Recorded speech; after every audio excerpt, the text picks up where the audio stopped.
You can't turn the fan off for a little while? No. 1 hour? It's a ranch show. We don't do all that. I used to be like crazy. Like, Oh, yeah. like I could hear the chain on the fan in the living room. Ting, ting, ting, ting. Oh, I yeah. could pick it up in the microphones, and I was like, everybody get out of the house. But now we don't do all that. We just You're like, hit it record. It is what it is. I'm going to be cool before We just rocker Steiner it. we rock. We cowboy it. Cowboy up. Cowboy up. We also don't we hard start. We don't do all that. Welcome to the, because we don't want to get you all like vomity and scared, you know. That would be me. I got test practice for that. I'm good. You go, what? I said I got test practice for that. I showed yesterday. Yeah. So what'd you do? We're at the Hackmore Classic.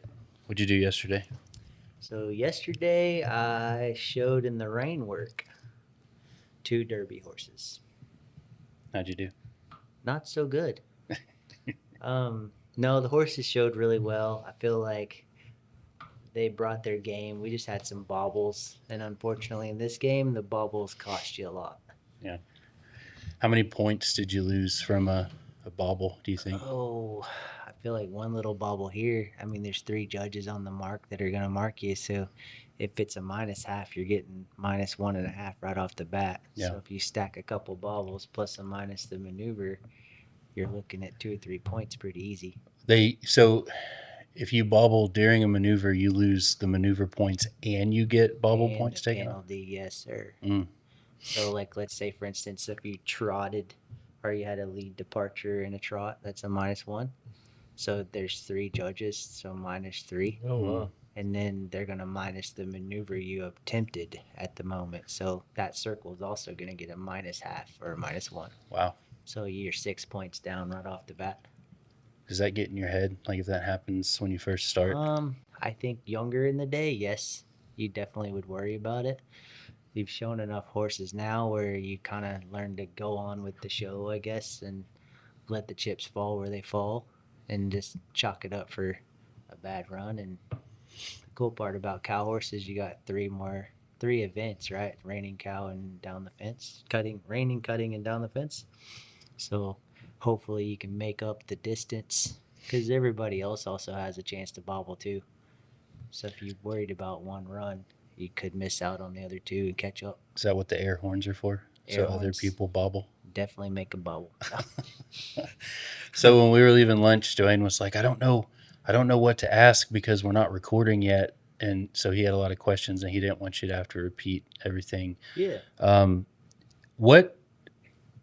So you just mentioned that this is where you have to do all 3, down Yes, the sir. fence, reining, cutting. What is that category of show called? So the reining cow horse? That's it? Like if you say I'm going to a reining cow horse show, that means you're doing all 3? Not necessarily. So the reining cow horse in the early stages of training, so futurities, 3-year-old year, Derby, 4 and 5-year-old year, or what they call a spectacular. So what that means is the futurity horses are going to show reining, cutting, and down the fence. Derby horses, the same. Spectacular horses are typically bridle horses. They'll show all 3 events as well. After they call them horse show classes. Horse show class is typically just reining and then your cow work down the fence or boxing.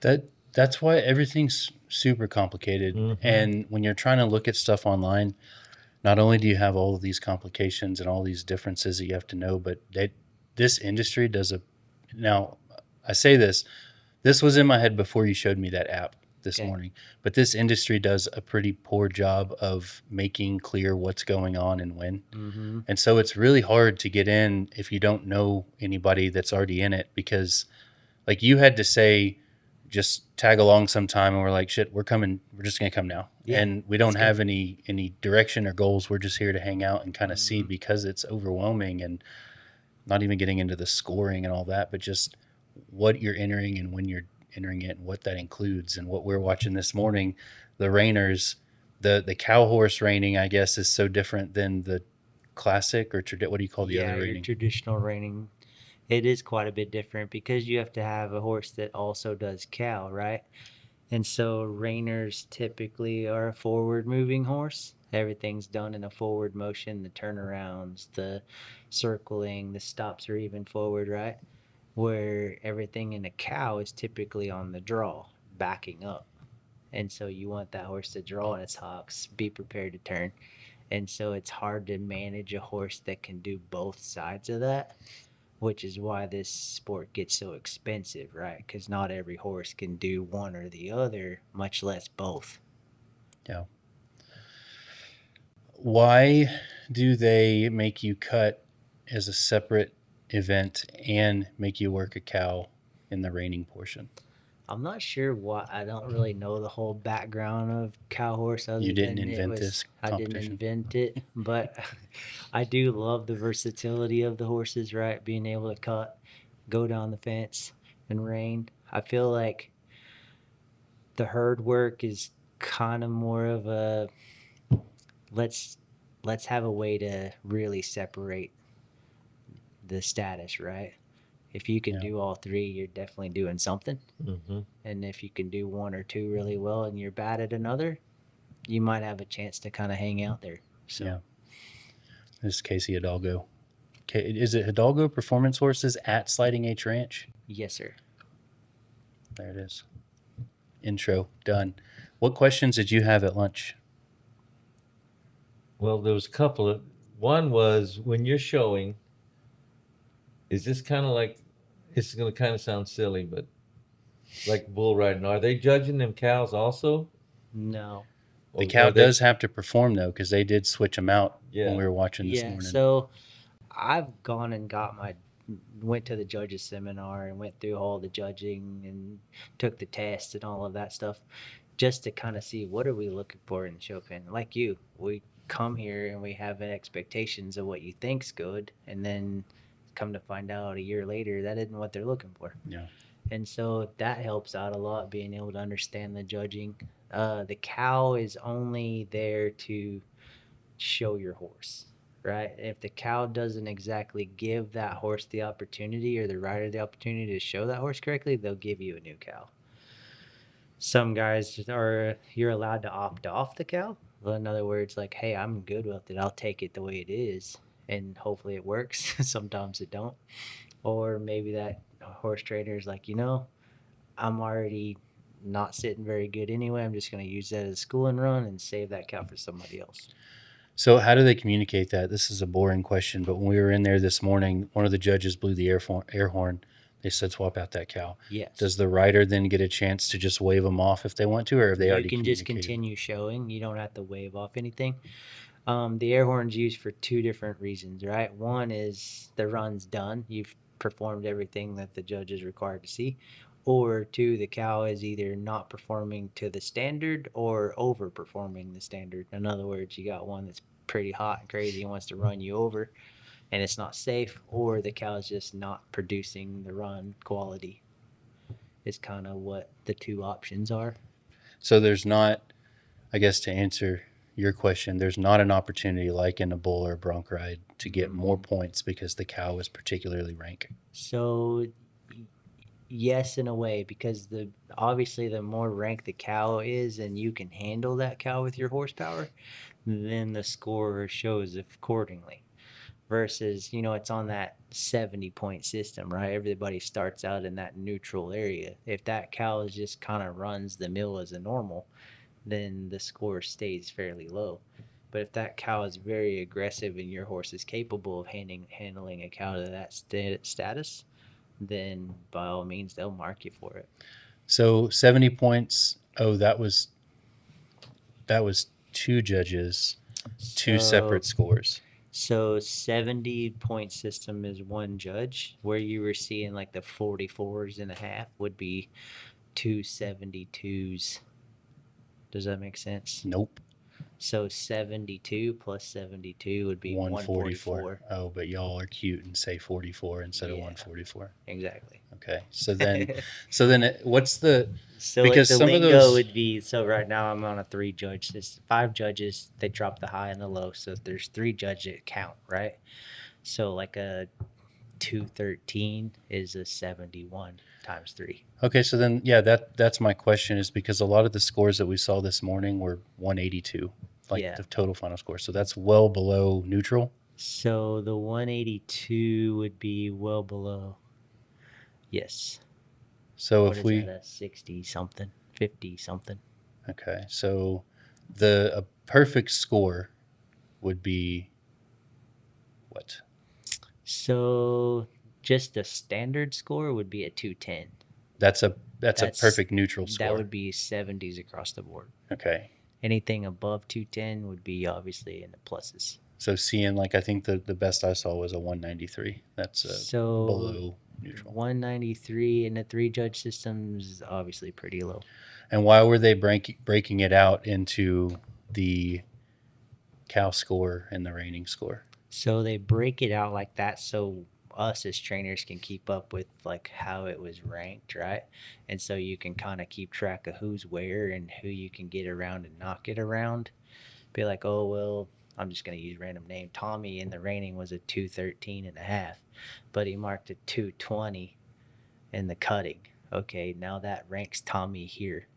And we can kind of do the math without seeing the results later. But you're talking about 2 different events, right? Yes. I'm talking about in that reining this morning, they said like reining was whatever score and then cow was whatever score. So that's a horse show class. That's kind of goes back to what I was saying earlier. They only do down the fence, or in that case it was box drive and reining. So that horse show class is done all right then. So they don't come back for another round unless they make it to the finals at the end of the week. So that particular class is just one and done. So they'll go in, do the reining pattern, call for your cow, run your cow right then. That's why there's 2 separate scores in the same arena. And still breaking it down to where you know what your horse needs work on. Exactly. So if I come into that pen in that particular moment and Suzanne marked a 144.5 in the reining, okay, I need to be a 145 in the reining. Yeah. Or whatever, you know. One person got a 0 in the reining. What would cause that? So zeros are made by a couple different things. Most of the time it's off pattern, meaning like there's a set pattern. If you do something in that maneuver that changes that pattern, like if there's 3.5 spins and you do 4.5 or whatever, that's OP.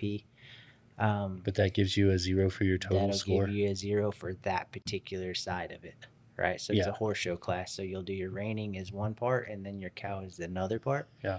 And so you'll have a 0 in the reining and you might still be a 44.5 in the cow. So you go out there and you run a barrel pattern and then you handle that cow really well, you're only going to get half a Yeah, half you a get score. half a score. Was it the guy that you got the 0? Because I thought I I saw don't him do remember. 4 turns. I don't remember who it When he was. One of spun. them, it was on the reining portion. They got a 0 and then they scored on the cow There's portion. a few things, like if you back up more than 3 steps after a stop or anywhere, it'll 0 you because it's not part of the pattern. wow. So then what's the difference between, you said OP?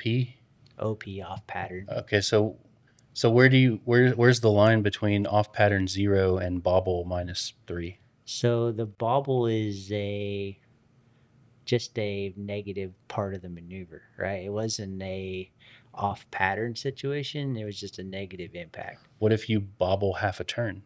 So there's rules for that. So when you look at these, like at the top of the score sheet, there'll be, and we can go back and look at some later. I'll show you.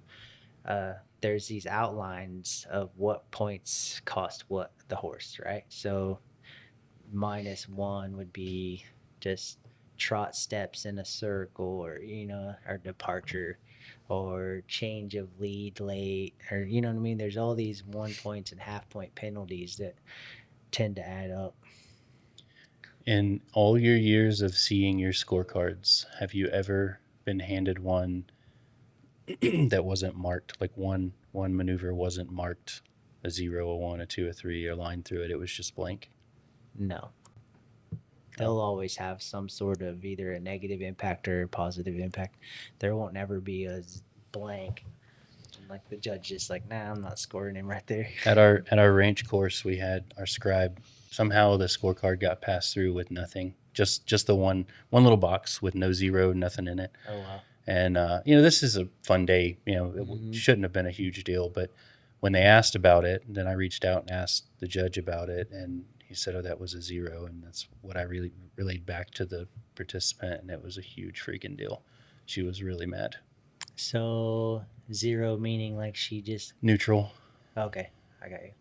Well, I guess, and that's how he's scoring it. Yeah. Yeah. So zero for us is obviously just a 70 mark, right? Yeah. There's not a plus or a negative, but then there's a zero of like you just screwed the whole thing up and now you're get out of my arena zero. Yeah, no, not a get out of my arena. It was No. just in that one particular the bridge, whatever it was. Yeah. It was a no minus, no plus. It was just a Just an neutral score. average. Yeah. But she didn't buy it, and to be honest with you, I don't know that maybe they just forgot and screwed that one up, and that would have been fine too.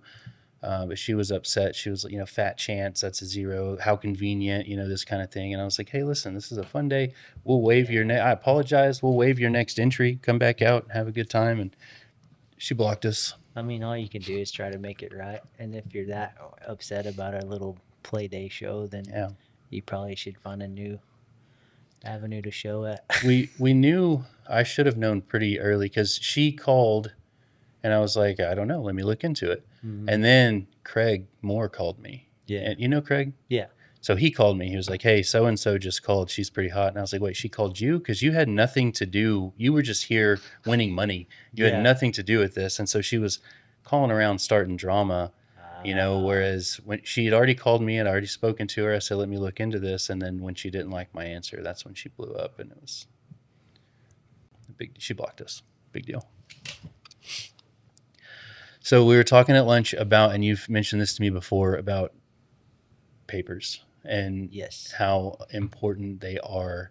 And more specifically, the thing that interested me, because all of our horses, if there was any level of impressive, they're impressive up top, but Yes. you like the bottom side. Yes. So I would say in the top three major industries, cutting, reining, or cow horse, people started really putting emphasis on what does the mare carry. The mare carries most of the genetics, in our opinion, and that's several trainers across the board.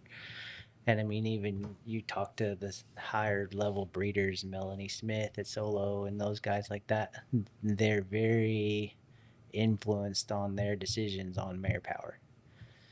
So we started really concentrating on mare power, and I've noticed a significant difference riding better quality mares on the bottom sides of my horses than I did riding own sons of whatever it is. Because like I said at launch, you can breed Woody Be Tough to anybody. You can breed him to your backyard mare that never even seen the, pasture, much less. You said a donkey earlier. Yeah, donkey. I mean, you'd have one heck of a mule. But at the same time, you would just have a mule, These topics, because we didn't expect to be sitting down with world famous Casey Hidalgo, are world famous. They're famous. all over the place. So forgive me. We didn't sell. So we do this like last week on the ranch, and we just kind of talk about what we've been doing on the ranch for the last week or however long. Yeah. So I think Elsa's moving down the road, and it always feels weird when I say on the podcast, because I've already said this like 42 times in real life, and now I'm having to say it again. But Elsa's moving down the road on the 25th. Mr. Judd I don't know if he found us and liked Elsa and then started listening to the podcast, because he was behind. He was like listening to like episode 3, and he was like, what are you asking for Elsa now, like present day? And but anyway, he's in Kansas ranching on like 30,000 acres. He's got to go back to Alabama, drop his son's welding rig off, pick up his horse trailer, come down to Texas, load up Elsa and a side-by-side. Maybe he's bringing like a stock trailer or something where he can throw both in there. And then he's leaving me a Harley, and she's going down the road. So I'm pretty excited to have one less mouth to feed. I think it's exciting too when I sell a horse and then it goes on and has a career bigger than me. Yeah. Yeah. You know, I feel like that's a cool thing in life when we start all these younger horses, and most of my programs based off maturity horses. So a lot of 2-year-olds and 3-year-olds, and we'll push them into the derbies. And but a lot of times these horses move on and become horses of somebody else. Like I got word the other day that one of the horses I showed at the cow horse fraternity, I derbied him a little bit, was at the high school rodeo finals That's cool. in the cow horse, and so that was pretty neat. Yeah, that's a really good point. I hadn't thought much about it, but like the horses that we've sold, well, one, Elsa was our first horse, and I know that we bought her at the same time. We brought her home with Doc, but we went there for Elsa, and she's grayed, and so she's difficult, to show off anyway. But the ones that we've sold, Doc, he went to a trainer that was newer than us. What was that guy's name? That horse's name that was in the stall that Matlock's in now? Jen. Jen went to a trainer that was newer than us. Yep. Freckles went to a trainer that was newer than us. And so I guess Elsa is really the first horse that we've moved that will go on, or immediately go on. Like she's going ranching. She's a ranch horse. That's cool. On July 26th and a half, she's going to be ranching 30,000 acres. So that is exciting. Which is kind of what you guys set out to do, right? Yeah. Is build ranch horses. Yep. I feel like we've shifted gears a lot. I don't remember what it was originally. Billy just said, I can train a horse. Okay, great. Let's see what we do. And then we didn't really start focusing on ranch horse until, I hate to say it, but until like, in my opinion, until the rope horse side of things wasn't really working out for us. Because at first I was like, yeah, let's sell $17,000 rope horses. That'd be great. Yeah. And then that didn't really work. And so then it was, let's just make them kind of all around. More vehicle talk. We did we mowed 3.5 acres. Dwayne did last week. Last Tuesday. Realtor called and said, I've got 3.5 acres in Joshua that I need mowed. Nobody wants to touch it. It's a mess. There's crap everywhere. We're trying to sell the house. The owner lives in Ohio. We like to mow pasture, 10, 20 plus acres. And we're like, okay, yeah, we'll help out. So he goes out there and he mows it. And then she's like, oh, I had to negotiate with the owner because he's like, I'm not paying thousands of dollars to have you move all this junk. Just mow around it, Yeah. So he goes and he mows it. And then the realtor says, you can have whatever you want from out there. And when Dwayne rolls up, he's like, hey, there's like a 66 Ford pickup truck. It's sitting in that pasture. So we went back. We don't have a winch, but we cowboyed it. We dropped the truck off the trailer. We tied a chain to the truck into the old Ford, and we just pulled it up onto the trailer. And then we went back for an 88 Chevy as well. So we got them back. We started working on it. That Ford, we had it running within like 2 hours of having it back at the ranch. That's cool. Yeah, so it's a 69 short wheelbase Ford Parked F100. since 98. Wasn't it? Or 2008? 2002 or 4 or something like 22 years, 2004. And Dwayne wanted it real bad. And I was like, we've had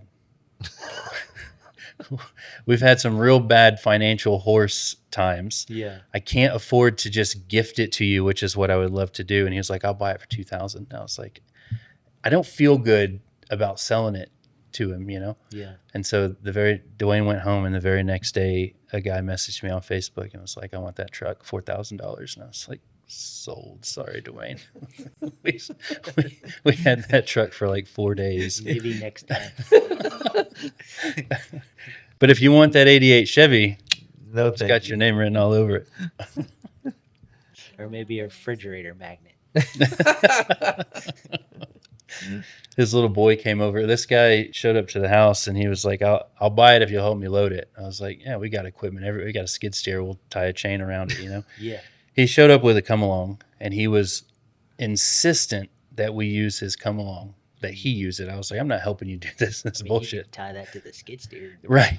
Ripped Well, it right up there. He took about 45 minutes of click, click, click, click, click, moving this truck, that much at a time. And before we got it on the flat deck of the trailer, but you know, like the whole front clip is hanging over his ramps, and he's like, "That's good, that's good right there." And the whole time, his boys in the back. He had like a 8-year-old kid with him. His boys in the back of the truck throwing all the trash out onto the ground, and I'm like, "That's yours too, bro." Was he really? Yeah, there's a pile of clothes right in Oh front my of that gosh. square body from where he was throwing them on the ground. That's funny.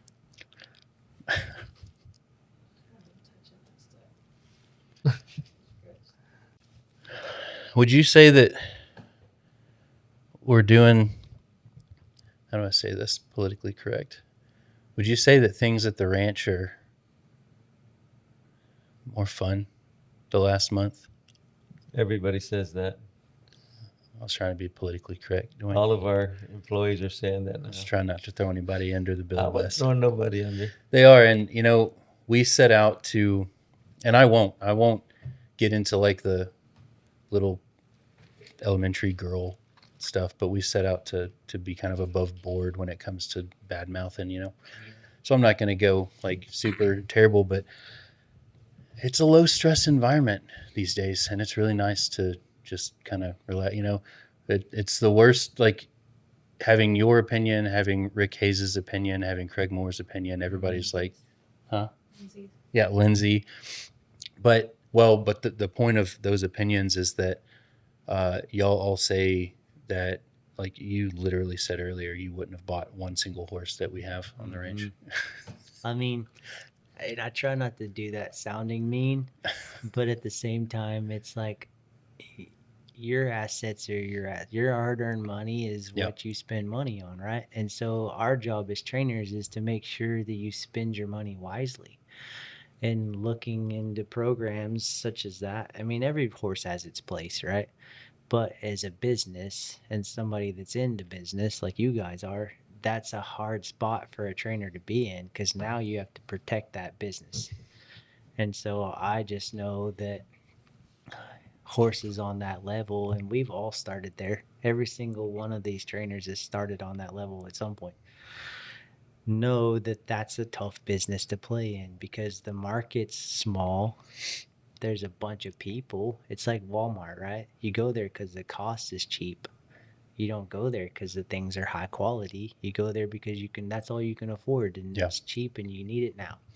So I think that is why, and I don't know if it was ever an official announcement to like staff, but I think that's why my mind shifted to ranch horses Mhm. because I feel like what we've got is best suited. I don't Yeah. want to say it can only be like they're not Casey Hidalgo, Reining reiner horses. and cutting horse. You know, they're not bred for that. Right. But their foundation line, they're ranch horses, and that's, you know, once the more I learned, the more I realized, shit, we don't have like, yeah, this is a granddaughter of Stevie Ray.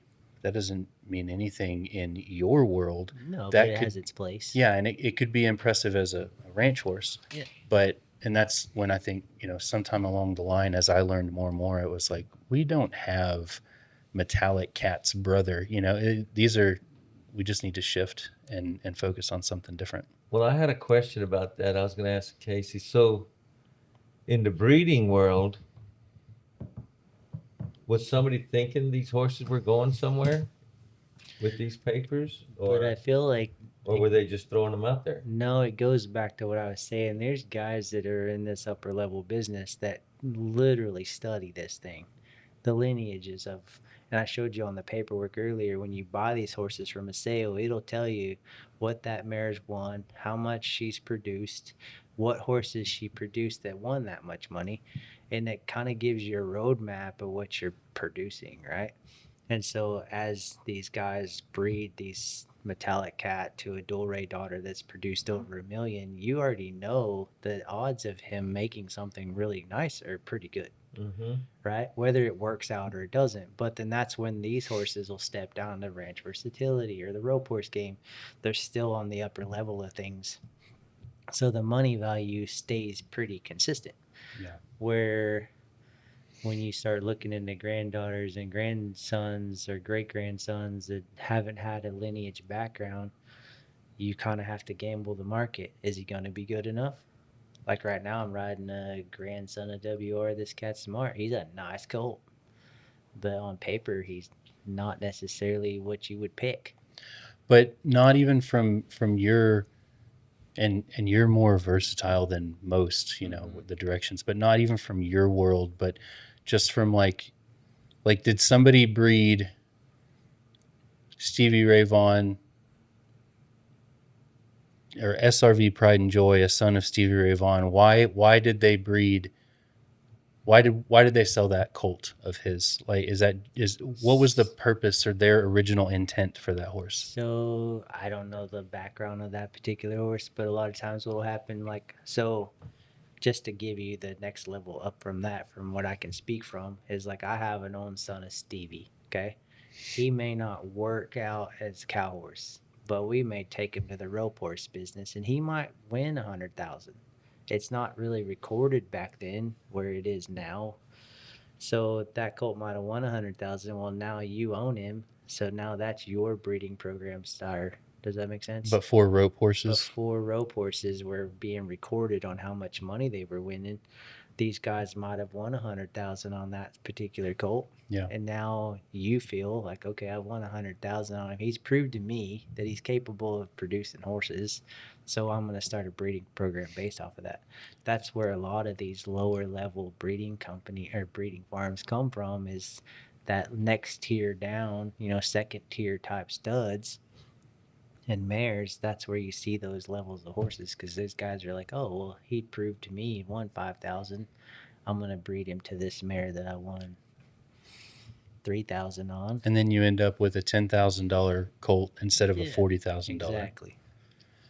I have seen on Facebook, in one of the Facebook groups, one person specifically ask for SRV Pride and Joy 2-year-olds, which is what Trish and that other one, Matlock of ours, are.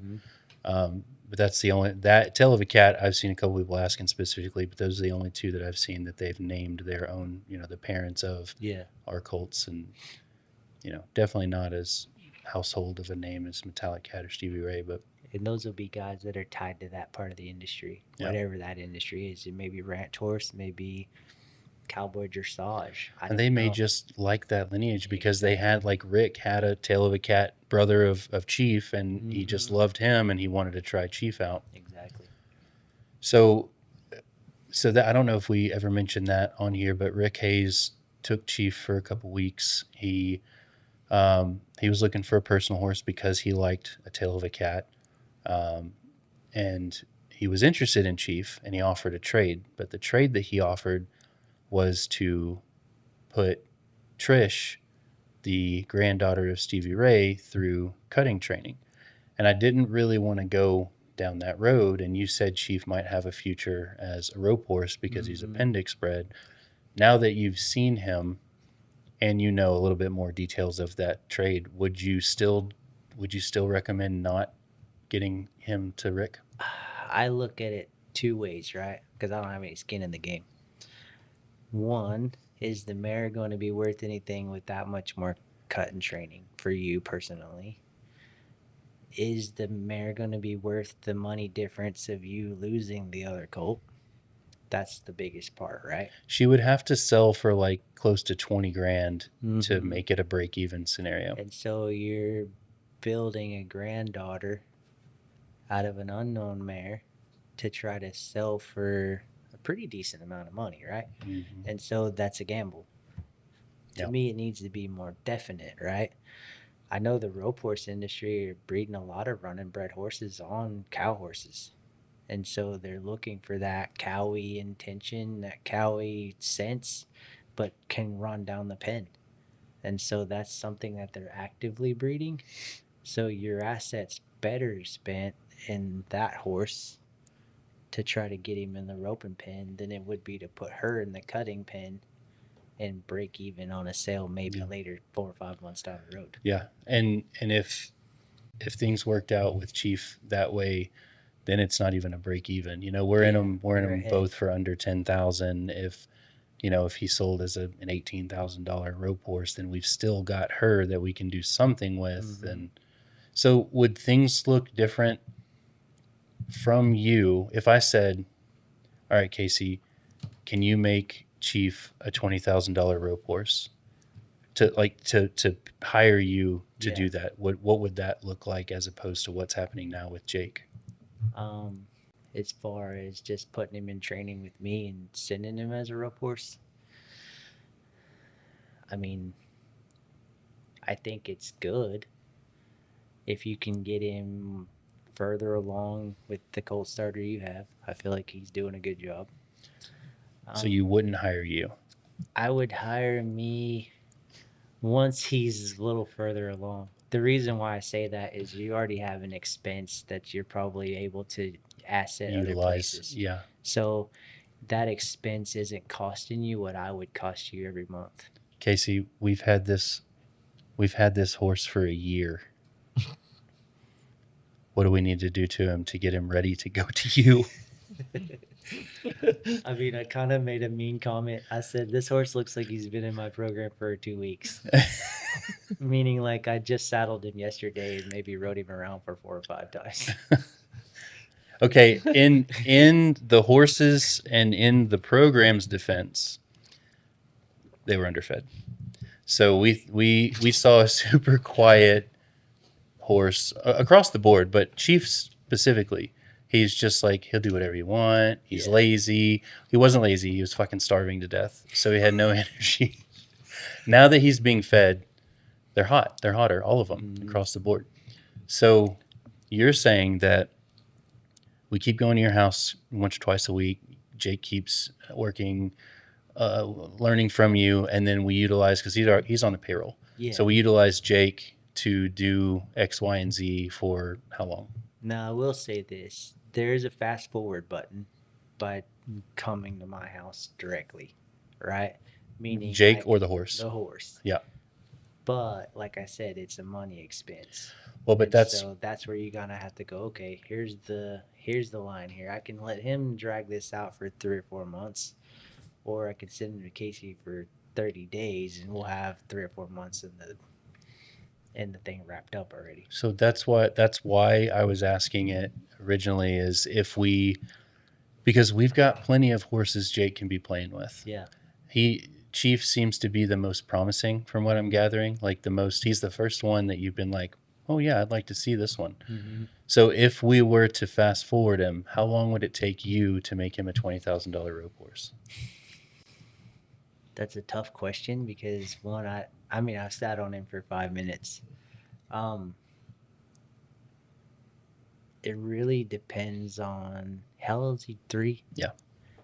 He's been with us for a year. I mean, he's in the right age bracket. He's just not in the right training bracket. And so to go market this horse as a 3-year-old, that's where this thing gets kind of sketchy, right? It's like, how much training does the horse need to go show him to my buddy Tyler Merle that does fraternity horses on the rope horse industry? And would he look at him? Well, he's going to say the same thing. Casey, how broke is he? Where's he at? And so until you get to that mark, it's hard to say, oh, here's where we're at. The horse could be worth 35, 40,000 if he's built stout and can run and knows the drill. I mean, the money's not necessarily based off the 20,000 mark. So what's the fast forward 30? You're talking 30 days to get him broke. I'm talking 30 days to get him where I can go rope the dummy on him efficiently. Because he rides around, but he don't steer very well. He doesn't, he can't lope a circle on a loose rein. There's things there that need to happen to go on to build a rope horse, right? And it's going to take Jake 3 months to... I mean, I don't know. What does he look like today? He's had him a couple more weeks. I don't And know so that he's I don't touched know. him. I don't know that. And so it just depends, really. I hate to be so gray there, but unless I'm sitting on him for 2 or 3 days, 4 days, and how fast does he learn? What are we looking at here? Then I can't really say that. And I feel like if you're a trainer and you're blowing smoke. I don't know if it's something that we would censor out of the audio, but what would it cost for you to do a month's worth of work on it? So right now I charge $1,500 a month. Doesn't matter what I'm doing on your horse. It's just what it costs. That's whether I'm training him to rein, ride, trail course, doesn't matter. And so that's just kind of the place a lot of us at this level are at. And Yeah. I'm not at the top by any means. I'm a lower level guy, so I try to keep it affordable. It would, I think it would be a good idea for you to take a closer look at Chief. Yeah. And if you think being our most promising horse, I'd like to get him moved down the road sooner or later. And I know Jake gets a lot of really valuable information from you when he goes out there. Then he comes back to me and I say, hey, Jake, how do you feel about 15 acres and pecan plantation? And then he's on a job for 4 days. And he's touching the horses Yeah. minimally. Yeah. So I just feel like it might behoove us to send him away to have some actual dedicated training. So the next time Jake's out there, if you want to give him a look, and you can say, no, I don't want to, or you would be better off having Jake riding him 3 times a week for the next 6 weeks, but if we need to pay $1,500 to get him ready in X amount of time, then it would be better than. I feel like things are only going to get worse for Jake in terms of time with horses. Right. They're not, because I can't just sit back and say, let's turn down the forestry work because we got to get the horse. That's what pays the bills. So we got to keep pushing with that. So I think it's worth going down that avenue and seeing. Yeah, and I'm not opposed to any of those horses. I'm not downplaying your program. I'm just saying you have an asset already at the house, Yeah. and to spend more money on essentially bad money at this case, right, is just more money. And so, but if there's an end goal and the money looks like it plays out, then let's shoot it for 30 days and see. Well, even when you say, like, if we took it horse by horse, because there's some horses that are bad money. Yeah.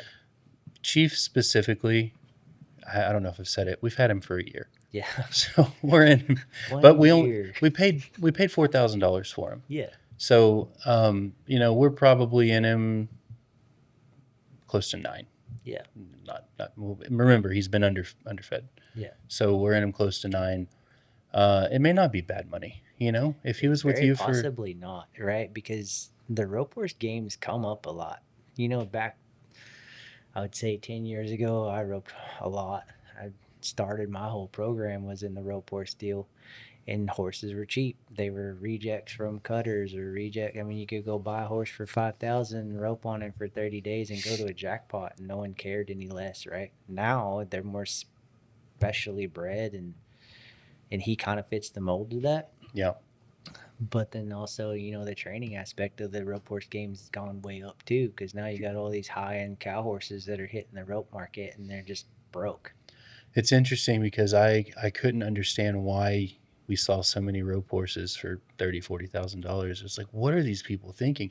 I got one for 10, Yeah. And it makes sense that those types of industries are getting quote unquote reject horses from somewhere. And I get it now, but that again, it's like, I don't even have my training wheels off yet. I'm learning it. We're out here this few days just to learn. We don't have an agenda. I'm just trying to absorb, everything that you say. I'm like following you around with a recorder and documenting it.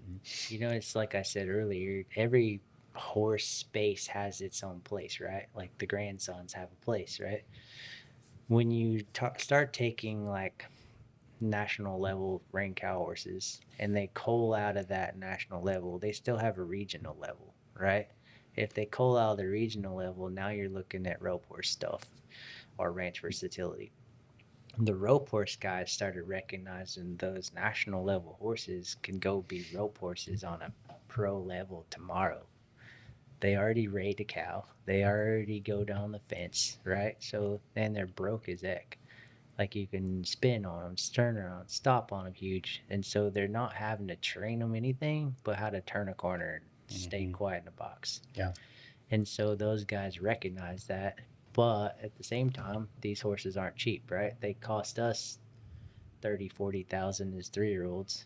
And so that's why they're spending 60, 70,000, but they're winning 200 grand on them horses. What level roper is doing that? Is that a Cody Snell, like a professional? Yeah, the Cody Snows, the Tyler Merles, the Clay Clayton, all those guys, those and Dakota Kirkenslager, another buddy of mine, like those guys, that's all they do.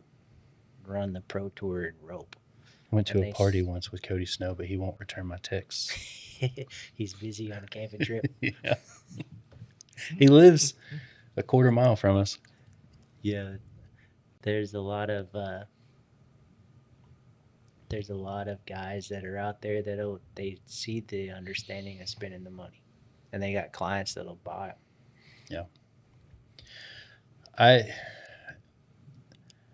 Chief's the only one, and again, I'm not talking about performance ranch horse wise. I think any horse that we've got at our place is capable of working a small ranch. Yeah. Eventually, not today, but eventually. But Chief is the only one that I've got hope in to go beyond that right now. And that's again based on you and Craig and Rick coming out, and not everyone was as nice as you. You know, I mean, it was, It's hard to get into some of these guys. They have a status and they're just not changing. and we've got, and part of that I think was because like Rick just does cutting, Mhm. Craig does the versatility stuff and like the cattleman, you know, almost range course stuff. But you've got this bigger outlet. So like Rick, for example, we've got a pasture of horses that are just halter broke and or yearlings that are, which is another huge mistake. If you don't have but 30 acres and you don't have anything but rock, don't go buy a half a dozen yearlings and think you've got you've got the space in the grass to grow them up, because you don't. No. But that pasture that we're not really messing with, Rick went through there and he's looking at horses and papers and he's like, you're lucky if you get a third of what you've spent already on these horses, you know. But that's a cutter's perspective only. And Craig comes in and he's like, what's wrong with their backs? You know, they look funny. And I'm like, well, they're underfed, so let's get them fed up and see what they look like. So Chief is the only one that that has Chief has the most immediate promise. So I would love to push forward with him in some respect, but I just, it's either got to be at your place or I got to stop sending Jake anywhere and he's got to just be at your house and my house doing the stuff with the horses. I mean, we move a lot of our cow horse. I wouldn't call them coal outs. They just didn't make the cut of the maturity year, right? We turn a lot of those horses into rope horses. But so if we're talking about Chief versus that horse that's gone through a year of your training, Yeah. and Chief that's gone through 0 days of your training, that's a long year. I mean, it's a big gap, right? But you're also talking value difference, right? I'm starting out with horses that are probably going to hit the rope horse market at 55, 60,000, where you're kind of leaning more towards the 20. Well, then tell me this, and why is that the math works out? A year at your place is $18,000 So we started these horses at 20,000 to sell. to most of them we bought for that. Yeah. And then, we'll put a year in training. Let's say they don't make the cow horse deal. Rather than dumping them, I could make 18 grand on them for the client versus dumping them. And back in the old days, we got 5,000 for them, But I mean, the math on my end, let's just say for easy numbers, I'm in Chief for 10. It's 18,000 for a year at your place. That's 28. We sell them for 50. We win. Yeah, you win. You win. We win. Everyone wins. Everyone wins. That's the game, right? You want to make sure you're not upside down when you buy them, and that you have an end goal. And if they can't make that goal, what's the next one? And is there anything? Okay, so you liked his running blood. Yeah. So is there anything that if we did that with more of our horses, is there anything about them that wouldn't be a very similar outcome? I would think the rope horse game is not as critical as far as papers.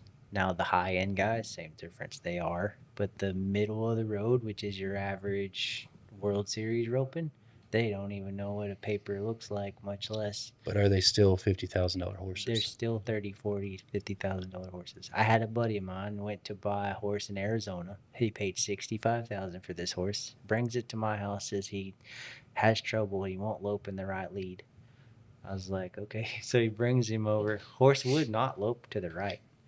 Only lopes in the left lead. Typical rope horse. Can't ride it without a tie down. And he paid 65,000 for this horse, and all he knows how to do is rope. Yeah. So you get the horses where they're a little more broke and they ride around where the wife can ride them when the dad's not roping, and the kids can pile around on them and they're broken safe. If you can have those kind of rope horses, they're willing to pay for them. But it also, part of it also has to be your network of people, You got to have a network. because I don't know one single person that's going to buy a $50,000 rope horse. And it's a name that you have to build by what you put on the ground, right? And But so That's part of what we would be mm, paying for, because do you earn commission off the sale of the horse or just the training? So normally it's the training plus 10%. Yeah, so That's you've got a pretty vested common. interest and you've Mhm. got the name built, and so people come to you and they're like, "Hey, I got this horse I paid 5,000 for. You Mhm. keep it for a year, then you sell it for 52,000. You take 52 plus 18 for the year, and Yep. everybody wins." Yep. The part that sucks, does it take a year? I don't know that it takes a year. It just depends on the horses, right? I've had horses come up. I bought a horse at a sale. She had supposedly 30 days. She was a reiner. I took her to a reining show, and I think it was 45 days I took her to a reining show. She won her first check. So I don't think it necessarily has to be a year, right? These guys, oh, to build specialty horses, it's a year.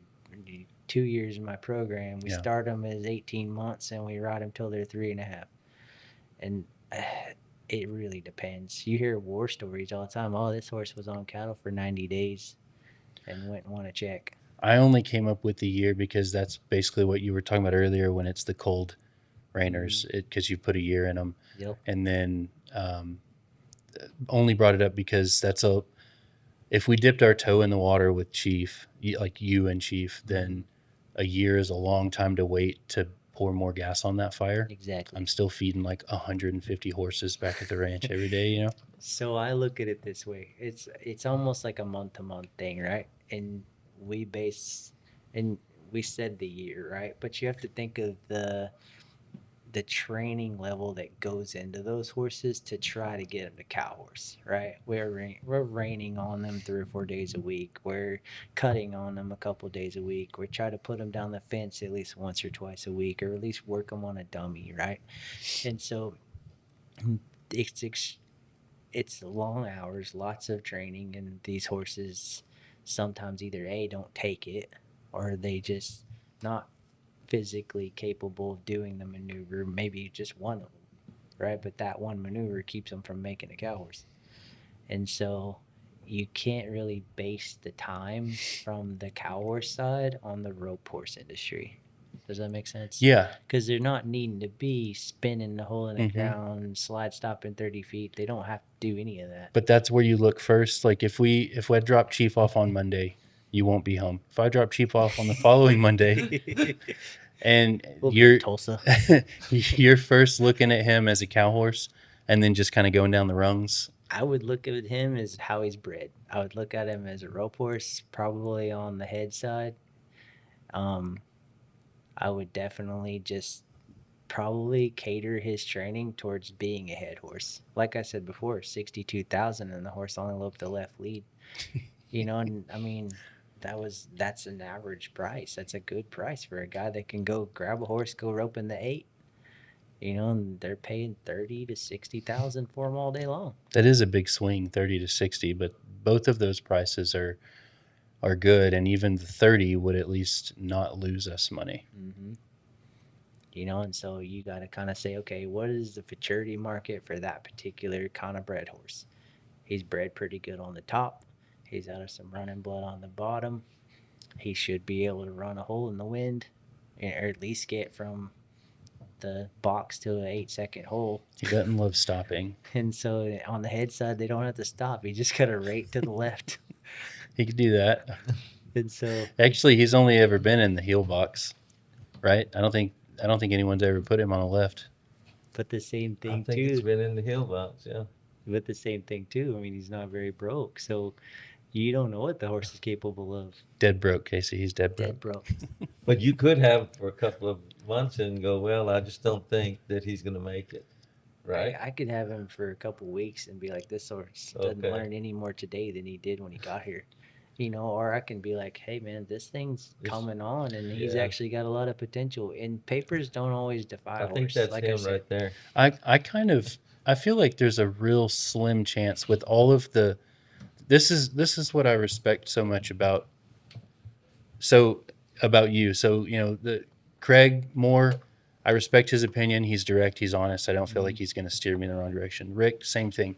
You, same thing. But on top of that, you've got, they're here cutting, ranch versatility, and I feel like your scope is wider, which is the way that I live my life in general. I'm like, I like to do a lot of things. I like a broad scope. Yeah, and I like that. And then even learning today about you and your race car history and your fabricator and all that, it's like, man, what haven't you done, Mhm. And so I respect those things too, because that's how I am. But my point is, I feel like there's a slim chance that you worked with Chief and you're like, oh, he can't do shit. He's a $6,000 horse. Yeah, no matter, I like don't- you're gonna find something. Yeah, we'll find something, right? And so the trail stuff's getting real popular. I have a 2-acre trail course at my house. Y'all haven't even seen. Do you? Yeah. And so I have everything to build ranch versatility horses. I have everything to build rope horses. I have everything. I mean, I've done so many of these different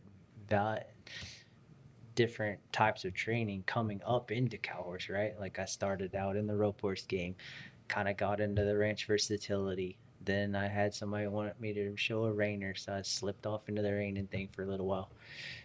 I've showed at the cut and futurity.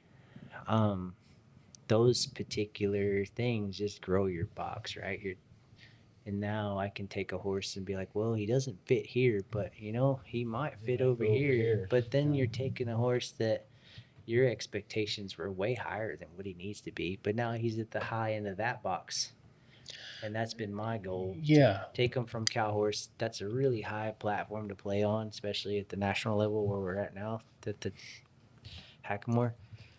But you can take that horse, and he may be a dumpster fire here, but he can go be Shot's next world champion. Right. And so that's part of why I was comfortable buying these horses, because we didn't spend $20,000, $30,000, $40,000 on, these are $2,500, $4,000. The most expensive horse is $9,250. They were the ones I was the most proud of. And you were like, granddaughters don't mean shit. But $9,250 on the 2 Stevie Ray granddaughters. I'm a dream crusher. Honestly, it wasn't just you. It was the trifecta of you, Craig, and Rick. We're all We're all on the same page. That's when it hit. and we kind of colloquially call him, oh, that's Stevie Ray over there. And so when we say that, you got an own daughter? No, it's not an own daughter. It's a I'm granddaughter. like, my 2 Stevie daughters are here at Hackamore. Yeah. No, I think like I said, every horse has its place. I've rode some great horses that have been some of the baddest horses I've ever had, in the rope horse deal, and worth a lot of money. Now, back then they weren't. The money wasn't there. We were selling rope horses for 15,000, thinking we were doing something. Now you can sell a rope horse for 25,000 all day. And that was my original goal was, okay, yeah, I'm fine buying this $4,000 horse. We're going to put 3 months on him, and then we're going to sell him as a $12,000 rope horse. And, we make payroll, we pay some bills, we get the next one, we move in. That was the goal. It was never to sell a $40,000, $50,000, $60,000 rope horse. I feel like you're still in that market. Like, even though we kind of deflated your tires a little bit, I feel like you're still in that market if you can get the training program up to par, right? And Jake's doing a great job, but he's also limited, right? He hasn't had I'm 48 years old. He's probably in his 20s. Yeah. So I'm double his age. So you got to think about the toolbox I carry around in my truck versus his, right? Yeah. If we're talking literal toolboxes, he's got a hell of a I mean, he's toolbox. probably got more tools than me, but He drives a 92 Dodge, so he has to carry a lot of gotta have tools. A lot of tools. Yeah. No, and I think, being that I like to do so many different things. I also like to diversify, and I can see a world in which it's like, okay, you take the Chiefs, you do your thing. Jake's still going to work on this here, but and maybe it's just as simple as him being a feeder, getting things ready to go to you. And we see the process that Jake's got going on, and we see, oh, hey, let's try that one too. Yeah, I just know that it's hard. Days like today would have been if it weren't for the rain. Like he worked Saturday and Sunday. We had to day labor two of his buddies, Zach Harris and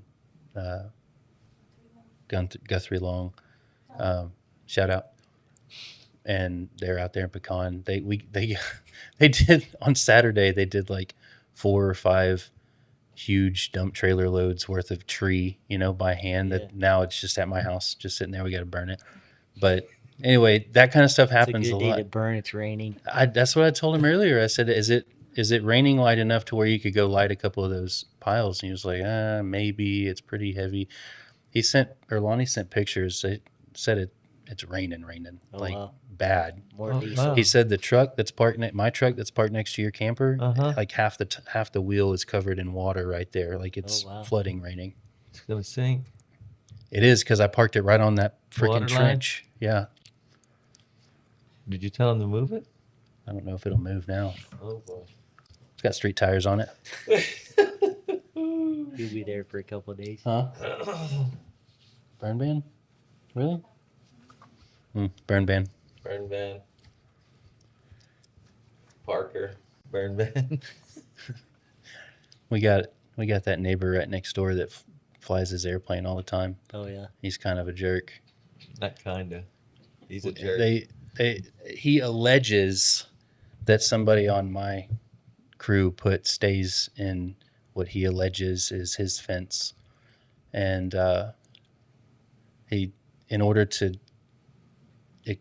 tell me that he alleges that somebody put stays in what he alleges is his fence, he hired an attorney to send a certified letter to me. Yeah. So now you know it's official. Yeah. But now I'm just going to respond to the attorney via letter and request that all communication in the future be done through this attorney, so that he has to pay $350 every time he wants to talk to me. That is awesome. But he flies a plane over our property all the time. He's got a little airstrip next door. Did you tell him that you have a private airspace? I've been Googling to no end, and I don't think there's anything I can do No. to mess with his. No. Daily fireworks shows Every night. every day. I now have a geese flock. We get some we could turn it into like a hawk rescue or Yeah. something. Carrier pigeons. Hey, It's a carrier flat. pigeon. It's a Yeah. flat pattern for pigeons. Y'all got anything else? No. We'll call that episode 28.